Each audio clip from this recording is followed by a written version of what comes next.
여러분들 교재 보면 15페이지를 보세요. 자, 15페이지에 보면 이제 공인중개사법. 아까 이제 지금 현재 법이 공인중개사법이라고 그랬죠? 자, 이 공인중개사법의 제정 목적. 자, 제정이라고 하는 것은 만드는 거고요. 제정은 만드는 거고, 목적은 이유예요.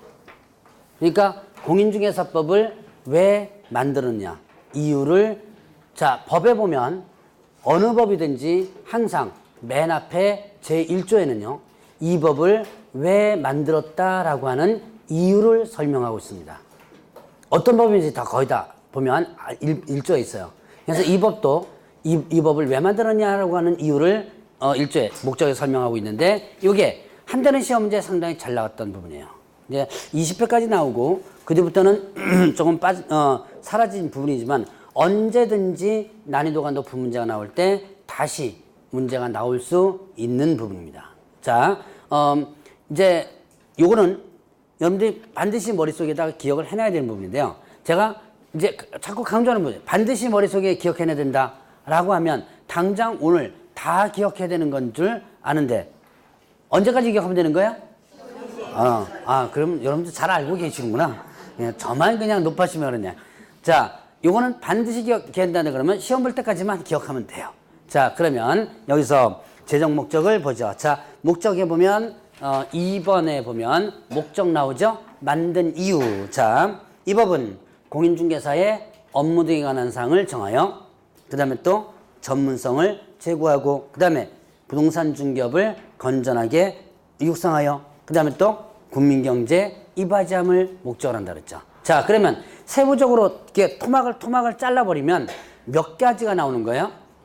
4가지가 나오죠. 자, 공인중개사의 업무 등에 관한 사항을 정하여 그 다음에 또 전문성을 제고하고 그 다음에 또 부동산 중개업을 건전하게 육성하여 국민경제 이바지함을 목적으로 한다. 자, 만든 이유가 이 안에 고스란히 들어가 있습니다. 그러면 보죠. 일단 공인중개사법이죠. 그러니까 당연히 공인중개사와 관련된 일을 하겠죠. 그래서 공인중개사의 업무와 관한 사항을 정하는 거예요. 자, 그 다음에 두 번째. 자, 보면 자, 여기서 이제 이거 만든 이유가 본격적으로 나와요. 전문성을 뭐하고 제고. 전문성을 제고한다는 게 뭐예요? 전문성을 높이는 거죠. 제고가 뭐예요? 높이는 겁니다. 높이는 거.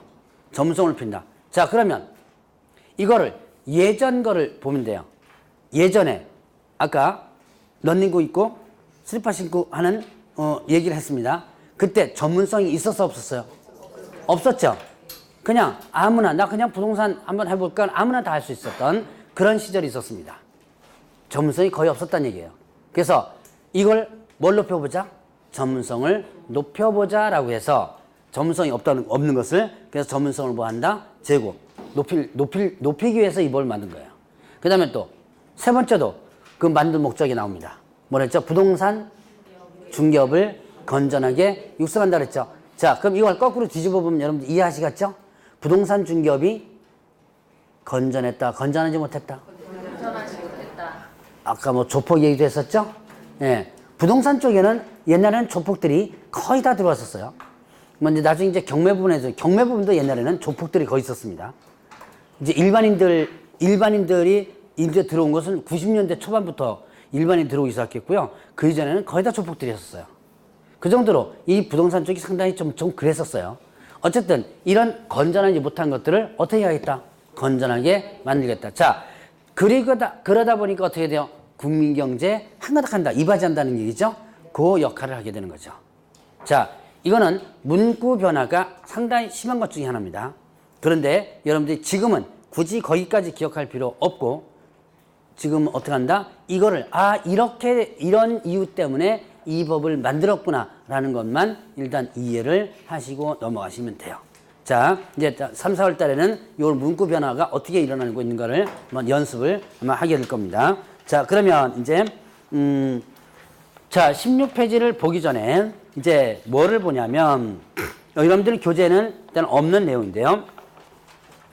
자, 법령의 구조를 자, 공인중개사법은 이렇게 만들었는데 자, 공인중개사 법령이라는 게 있습니다. 공인중개사 법령. 자, 이제 제가 기초 강의 때 했던 부분이지만 그러나 한 번 짚고 넘어갑니다. 자, 법령. 법령의 구조를 한번 보죠. 이거 아마 공법에서도 혹시 배우셨는지 모르겠는데요. 적어도 법을 배우신 분들은 법의 구조는 어느 정도는 알고 넘어가야 된다. 자, 그래서 법령이란 뭘 얘기한다? 법률, 그 다음에 또 시행령, 그리고 또 뭐가 있다? 시행 규칙이 있다. 자, 법률과 그 다음에 시행령과 시행규칙 요 세 개를 묶어가지고 뭐라고 표현한다? 법령이라고 표현해요. 법과 령, 법과 령이다. 그래서 법령이라고 표현합니다. 자, 그러면 이때 법률, 법이죠? 법은 어디서 만드는 거? 예, 국회에서 만드는 거죠. 국회에서 국회의원들이 만듭니다. 국회는 뭐라 그래요? 입법기관이라 그러죠? 그래서 국회에서 법을 만듭니다. 근데 국회의원들이 지네들이 다 잘하는 건 아니죠. 잘하는 건 아닙니다. 그러면 어떻게 된다? 얘네들이 큰 틀만 만들어요. 지네들이 다 뭐 소기까지 다 들어가서 아주 세부적인까지 만들 능력이 없어요. 그렇게. 그래서 큰 틀을 짭니다. 큰 틀을 짜는 게 큰 틀 짜놓는 것이 뭐냐면 법이에요. 자, 그러면 이제 국회의원들이 이만큼의 틀을 짜놨습니다. 자, 내가 이만큼 틀을 짜놨으니까 나머지는 네가 만들어라. 너한테 위임을 시키는 거예요. 그럼 이 너는 누구다? 예, 시행령인데 시행령 그럼 누가 만드냐 이거예요. 예, 대통령이 만든다 그랬죠. 그래서 자, 대통령이 만든다 그래서 시행령을 다른 말로 뭐라 한다? 대통령령이라고 표현한다 그랬죠. 자, 그래서 대통령이 이제 요 틀 안에서 이 틀을 벗어나면 안 돼요. 틀을 벗어나면 안 되고 틀 안에서 기본 또 세부적인 내용을 짜게 되는 거예요. 자, 근데 대통령도 바쁘니까 이제 나는 요만큼만 만들었으니까 나머지는 네가 만들어라. 너한테 다시 위임시키는데 이때 그 밑으로 위임시키는 걸 뭐란다? 시행규칙인데 시행규칙은 어디서 만든다? 각 부서장이 만든다 그랬죠. 각 부서에서. 행정부처에서 만든다 그랬죠. 자, 행정부처에서 시행규칙을 만드는 거예요. 그러면 자, 시행규칙은 각 부서에서 만든다 그래서 뭐라고 표현한다? 부령이라고 표현하죠. 그러니까 행정부처에서 나머지 아주 세부적인 것을 이렇게 짜는 거예요. 그러면 이제 이렇게 큰 틀 안에 얼개를 이렇게 세부적으로 나오면 이게 몽창 묶어서 뭐예요? 법령이 되는 거죠. 근데 문제는 시행규칙은 각 부서에서 만든다 그래서 부령이라고 표현하는데 행정부처가 여러 부처가 있죠. 그렇기 때문에 거기에 따라서 뭐를 담당 부서명을 붙인다 그랬죠. 공인중개사법은 어느 부서 담당? 국토교통부 담당이라 그랬죠. 그래서 자, 공인중개사법의 시행규칙을 뭐라 그런다?